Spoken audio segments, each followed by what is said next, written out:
Ndabaramukije. Nitwa Ismael Mwanafunzi. Uyu munsi turagaruka ku ndege MH370 ya kompanyi Malaysia Airlines. Uyu munsi hashize umwaka n'icyumweru kimwe iyi ndege iburiwe irengero. Yabuze ku itariki ya 8 z'ukwezi kwa gatatu mu mwaka wa 2014 itwaye abantu 227 berekezaga Beijing mu Bushinwa. Ubu ntabwo ari ubwoko bw'impanuka bukunda kubaho kenshi. Inyuma y'ibura ry'iyi ndege benshi barashinjwa. Imiryango y'ababuriye ababo muri iyi ndege bashinja kompanyi Malaysia Airlines ndetse n'ubuyobozi bw'ingabo zirwanira mu kirere cya Malaysia kugira uburangare muri rizimira.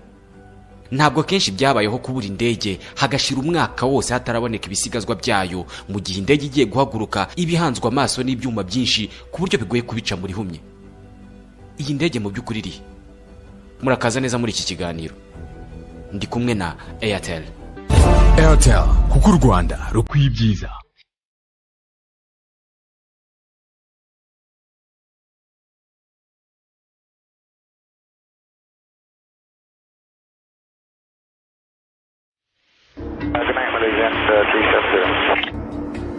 Nibwo butumwa bwa nyuma bwumviswe butangwa n'indege MH370 ya kompanyi Malaysia Airlines yaburiwe irengero ku itariki ya 8 z'ukwezi kwa gatatu mu mwaka wa 2014.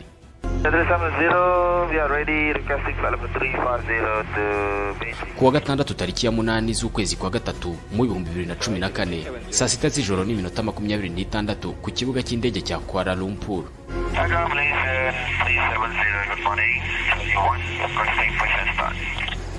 Abapilote mu ndege ya MH370 ya Malaysia Airlines basabye uburenganzira bwo kugurutsa indege yabo irimo abantu 227 baturutse mu bihugu 14 bitandukanye, ariko bibiri bya gatatu byabo bari abashinwa bagiye Hong Kong. Ku bakozi kuri icyo kibuga cy'indege ijoro rikonje nk'ibisanzwe ryari ritangiye. Approaching 3-2 right. Indege yiteguraga kuguruka. Kapiteni Zahari Ahmad Shah niwe wari umupilote mukuru w'iyi ndege. Yaratwaye indege imyaka 30 yose. Yaratwaye indege amasaha 18,000 kandi akaba umwe mu bakozi b'imyitwarire myiza. Zahari yari umupilote utagaragara. Mwene babakozi umukoresha atapfa kumvaho imyitwarire mibi kandi bakarangiza inshingano zabo neza cyane. Muri cockpit iburyo bwa Kapiteni Zahari hari hicaye umufasha wa pilote, umusore w'imyaka 27 y'amavuko, Farik Abdul Hamid, wari ushinzwe gutanga ubutumwa muri radio y'indege. Aya majwi mwahoze mwumva naye. Kapiteni Zahari bwari bwo bwa mbere akora urugendo ari kumwe n'umufasha utaragira uburambe. Kugeza iki gihe ubwo indege yari itaraguruka, ibintu byose byari bimeze neza nk'ibisanzwe. Itumanaho ryari rimeze neza nk'ikintu cy'ingenzi. Saa 6 z'ijoro n'iminota 41 indege MH370 yari yiteguye neza kuguruka. Ikirere cyari kimeze neza.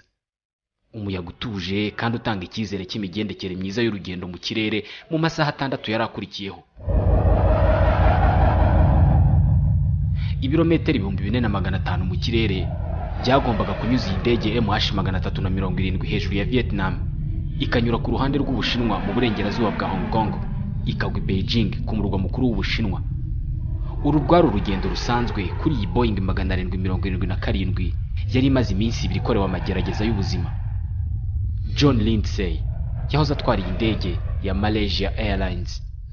Ubuzima bw'iyi ndege bwari intangarugero mu ndege zitwara abagenzi zigezweho.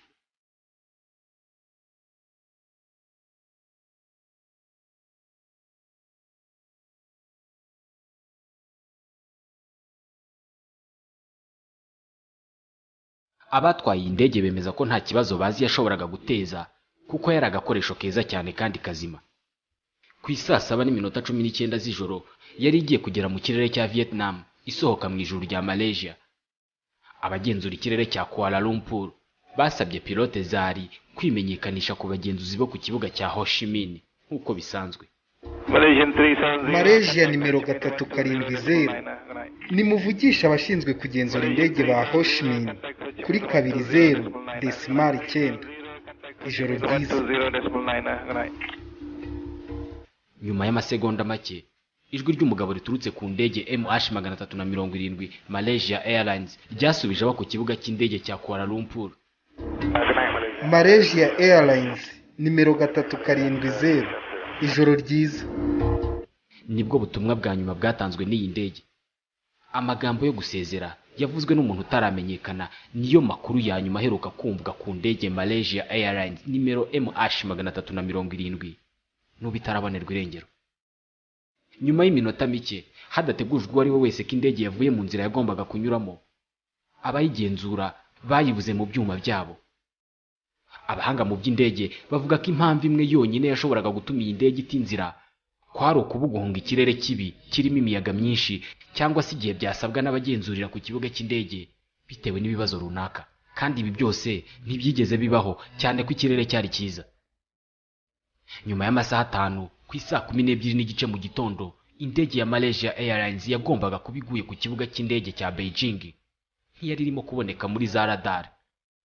Byari ibintu bitumvikana kuko bitari byarigeze kubaho mu mateka. Ku isaa 1:24 za mu gitondo, Malaysia Airlines yatangaje inkuru itari nziza kuri Facebook. Malaysia Airlines iremeza amakuru y'uko indege MH370 ya Malaysia Airlines yabuze mu byuma by'abagenzura indege bya Subang Air Traffic Control ku isaa 8:40 za mu gitondo kuri itariki ya 8 z'ukwa gatatu mu mwaka wa 2014. Indege MH370 ni Boeing 777 akanyerezo 200 yahagurutse ku kibuga cya Kuala Lumpur saa 6:41 z'ijoro. Yagombaga kugwa ku kibuga cy'indege cya Beijing saa 12:30 za mu gitondo kuri wa gatandatu. Iyi ndege yari itwaye abagenzi 127 harimo abana 2. Yari itwawe n'itsinda ry'abantu 12. Malaysia Airlines irimo gukorana n'inzego z'ubutegetsi zamaze kohereza itsinda ry'abashakashatsi n'abatabazi bagomba kubona iyo ndege. Kompanyi yacu irakomeza kubamenyesha amakuru yose arebana n'iyi ndege.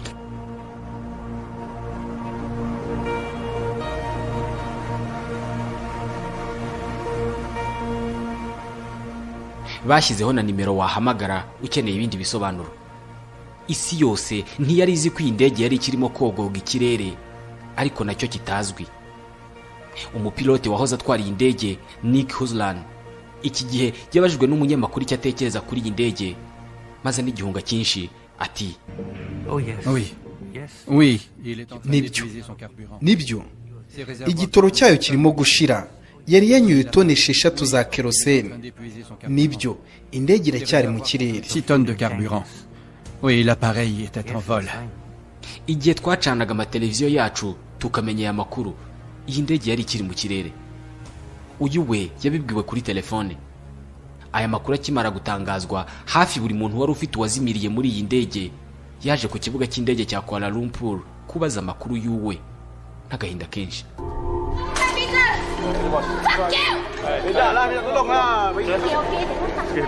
Igihugu cyose cyari mu masengesho yo gusaba ko iyi ndege yagaruka n'abayirimo ari bazima. Abayobozi bakuru b'igihugu nabo ubwabo bari bafiteho amakuru make kuko ntibyumvikanaga neza. Ibinyamakuru n'amaradiyo birenga 300 byari Kuala Lumpur, bose bashaka kubona amakuru. Abayobozi nabo bari bafite amakuru make. Byabaye ngombwa ko basa n'abimanya amakuru, maze hahita havuka inkuru y'uko ibintu birimo akagambane no kuba hari amakuru arebana na politike leta irimo guhisha ku ndege yaburanye abantu 227. Aha byatangiye gukekwa ko ubutegetsi burimo gushaka guhishira bamwe mu bantu batari bakoze akazi kabo uko bikwiye.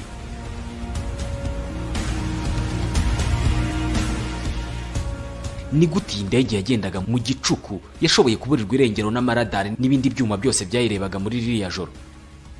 N'abahanga mu by'indege kugeza ubu ntibarabyiyumvisha. Ian Thompson yahoze ari umugenzuzi w'ikirere muri Malaysia. Iri ni iyobera rinini. Ntabwo bibaho. Ibintu nka biriya ntabwo bijya bibaho. On n'arrive jamais.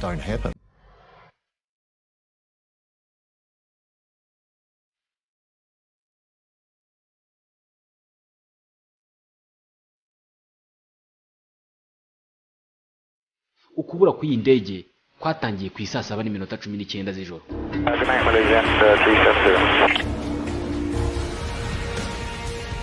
Amasegonda 90 nyuma y'ubu butumwa bwa nyuma bwa MH370. Amasegonda 90 aya ni amasegonda akomeye cyane kuko nibwo hakozwemo ikintu cyatumye iyi ndege iburirwa irengero.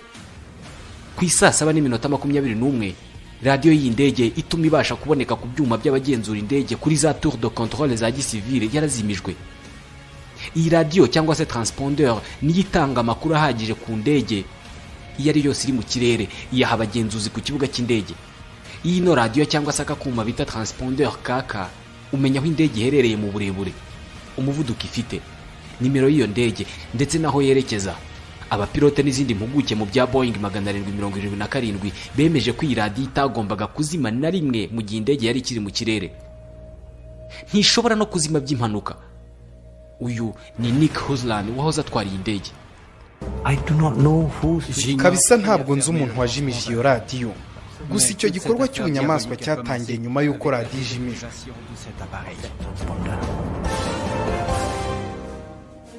Birasa naho nyuma yo kuzima kwaka kuma cyangwa se radiyo mu ndege hari umuntu watangiye gukora ibyo ashaka mu byuma by'itumanaho no kubuza bimwe mu byuma bishinzwe gutanga ubutumwa kubikora.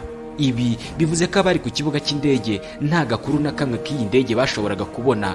Bivuze ko akara kuma kaba katagomba kuzima na rimwe mu gihe cyose indege iri mu kirere. Umuntu wazimije iyi radiyo ni umuntu yizi neza, uzi ikikora n'ingaruka byagira kuyizimya. Ikibazo kibazwa hano ni ese hari umuntu muri cockpit cyangwa se hamwe abapilote bicara waba yarafunze iyi radiyo cyangwa se transpondeur abishaka, cyangwa ni ikibazo cy'inkongi yaba yaribasiye iyi ndege. Gusa biba yari ikibazo cy'inkongi yafashe kimwe mu bice by'iyi ndege ntiyari gushobora gukomeza kuguruka, ahubwo yari guhita ihanuka byihuse. Muri iyi ndege ya MH370 nta bantu benshi barimo bakekwaho kumenya akakuma k'indege kitwa transpondeur. Umuntu umwe ukekwaho gukora ibi ni umupilote wayo, Kapiteni Zari Ahmad Shah. Zari ni umuntu wenyine muri iyi ndege wari ufite uburenganzira n'ubushobozi bwo gufunga akakuma cyangwa se radiyo. Hibazwa niba Kapiteni Zari yaba yari umwiyahuzi cyangwa se umupilote wari uri kuri mission yo kwica abantu 238 bari muri iyi ndege. Kapiteni Zari ni muntu ki mu by'ukuri? Hi everyone, this is a YouTube video that I made as a community service. Aka ni akavideo Zari Ahmad Shah yifashe mu mwaka wa 2013 agaragaza uburyo yavumbuye bwo kurondereza umuriro w'amashanyarazi.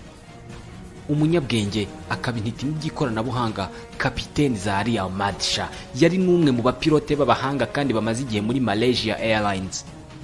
Mu 1981 yari umukozi w'umwana muri Malaysia Airlines.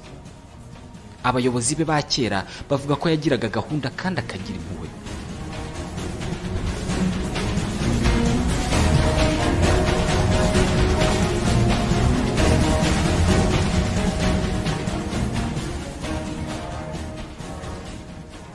Ibitangazamakuru muri Malaysia bivuga ko Kapiteni Zari yari afite ibibazo bwite bikomeye bye ku giti cye mu minsi ya mbere yo kuzimira. Bavuga ko iri joro atagombaga gutwara indege. Bavuga ko umunsi umwe mbere y'uko impanuka iba, umugore wa Kapiteni Zari yari yamutaye ajyana n'abana bose.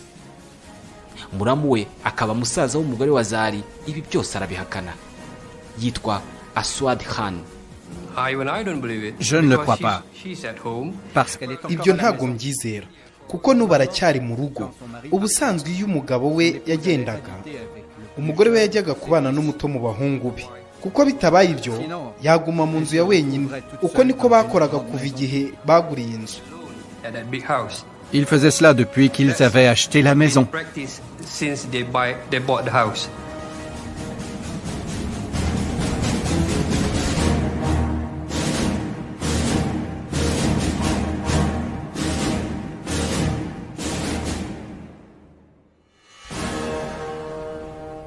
Nk'intiti mu by'indege, Zari yari yarikoreye akadege gato mu rugo yagurutsaga kanakagusha uko bishatse mu gihe ari mu rugo iwe. Gusa ngo aha nta giteye impungenge kirimo kuko aka kadege ke ntiyakagiraga ibanga, yahoraga nabitangaza kuri Facebook. Ni ibisanzwe abapilote benshi baba bafite utudege duto mu ngo zabo mu rwego rwo kwimenyereza cyane indege no kuyimenyaho byinshi, ariko kuri Zari ho byateje ikibazo kuko binavugwa ko yaba yarasibye inzira zose yanyuzemo mu gukora ako kadege mbere y'iyi mpanuka. gusa muramu we Uswad avuga ko ako kadege ke kapfuye mu 2013.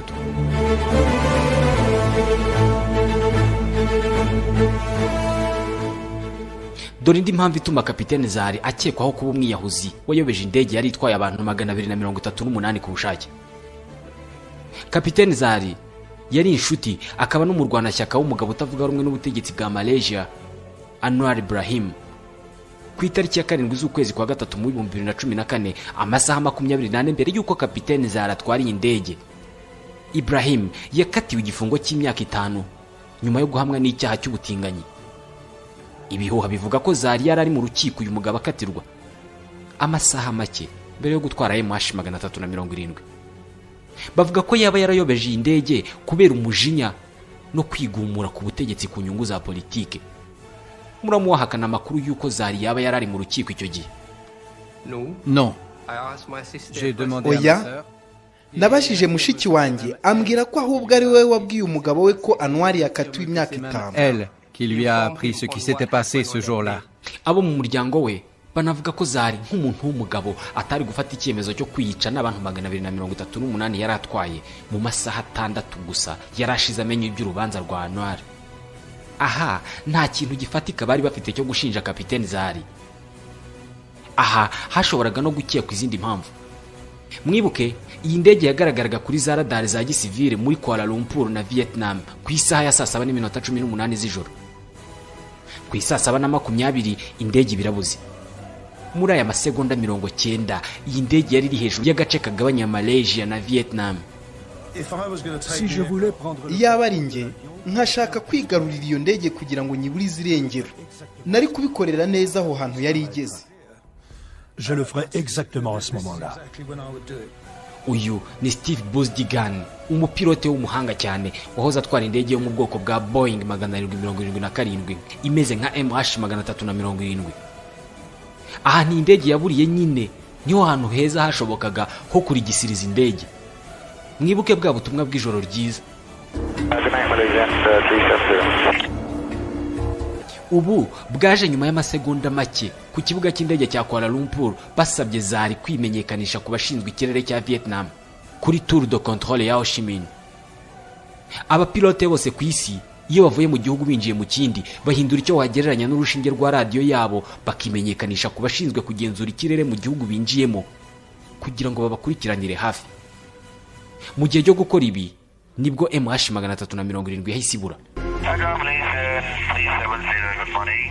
Muri Vietnam umuntu ushinzwe iby'ikirere wari wakoze iryo joro yari ategereje ko MH370 mwimenyekanishaho. Hashize iminota 20 yose ikibuga cy'indege cya Ho Chi Minh kibona kuvugana n'ikibuga cy'indege cya Kuala Lumpur ngo kimenyekanishe ko kitabonye indege yabo. Iminota 20, igihe kinini cyane ku mpanuka y'indege. Ubundi ibi byagakozwe byibuze mu minota 3 cyangwa 4. Ubu bukererwe bwaniyongereyeho gutanga amakuru atari yo kubayobora ikibuga cy'indege cya Kuala Lumpur. Ahagana mu masaha 8 z'ijoro, kompanyi ya Malaysia Airlines yakoze ikosa rikomeye rya mbere mu itumanaho. Bikimera kumenyekana ko indege yabuze, abategetsi batangiye gushaka amakuru yo gutangaza.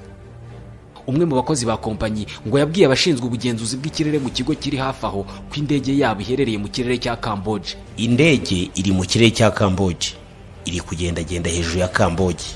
Saa 8:3 yabyanditse ku rubuga rwa internet rwa Malaysia Airlines. Saa 8:15 yongeye kwandika nk'ibi nanone. Saa 8:35 arasubira kandi noneho atanga imibare y'ahantu indege iherereye neza.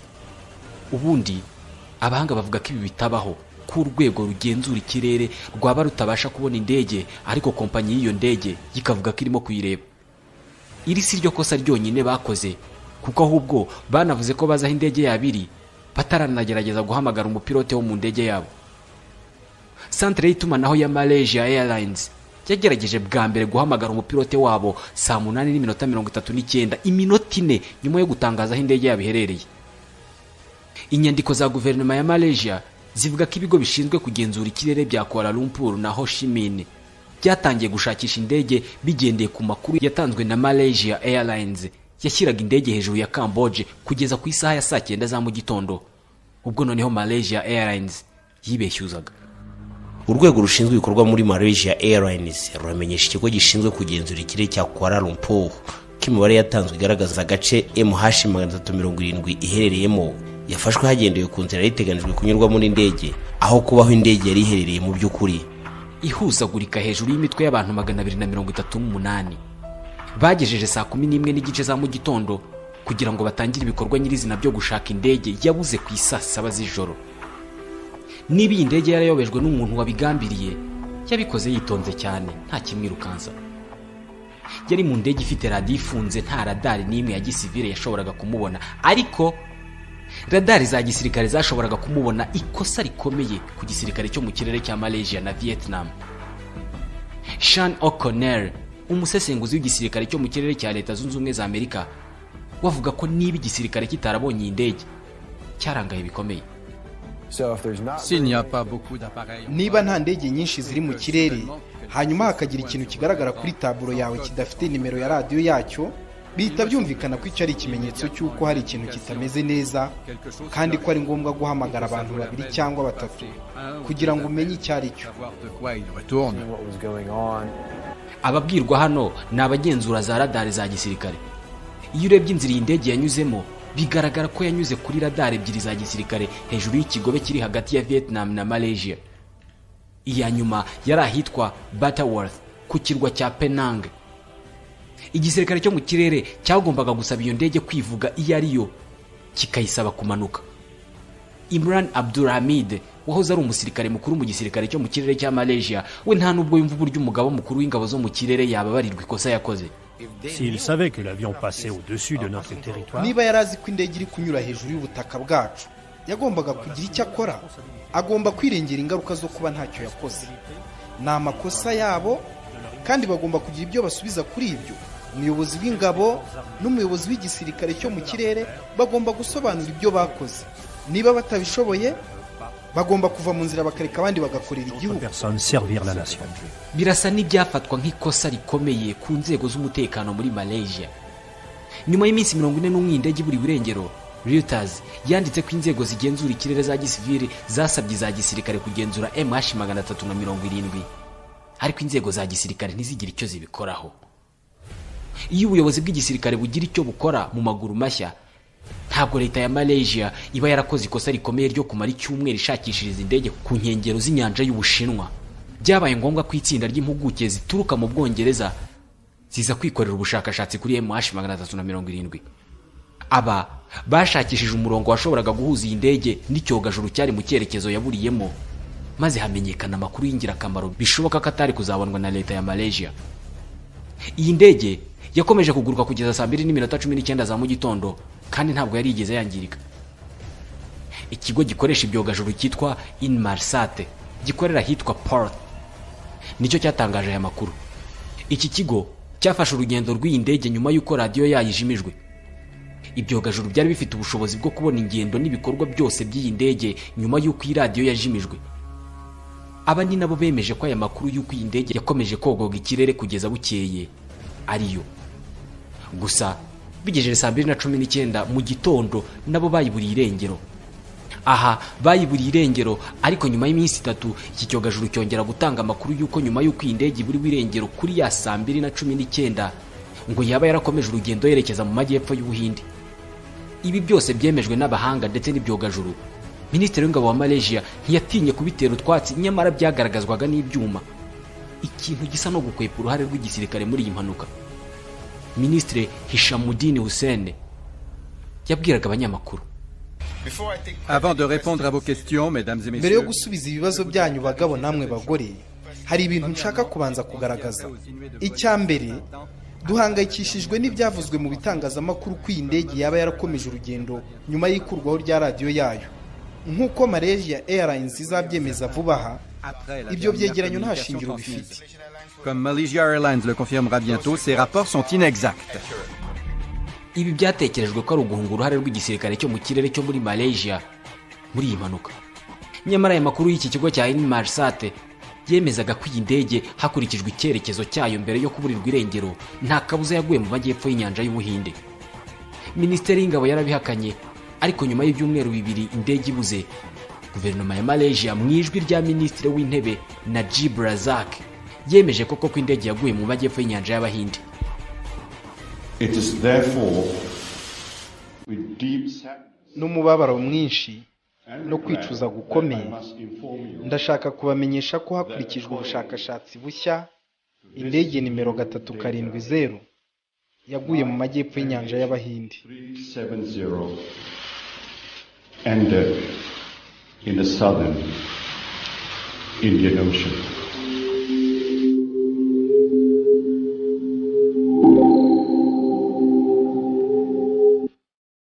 Nyuma y'ibi byumweru bibiri, leta ya Malaysia yemeye gutangira gushaka ibisigazwa by'indege mu nyanja y'Abahinde. Ibyumweru 8 bashaka ntacyo babonye. Uyu munsi nibwo hashize umwaka wose n'icyumweru kimwe iyi ndege ibuze. Ntawe uzi aho iri kandi yarimo abantu 238. Uyu munsi tuzi ko hari inzego zabonye iyi ndege izimira, ariko kutagira icyo zikora kwazo abantu 238 isi yarababuze. Nsoreje ikiganiro sobanukirwa cy'uyu munsi. Ndabashimiye kuba twabanye.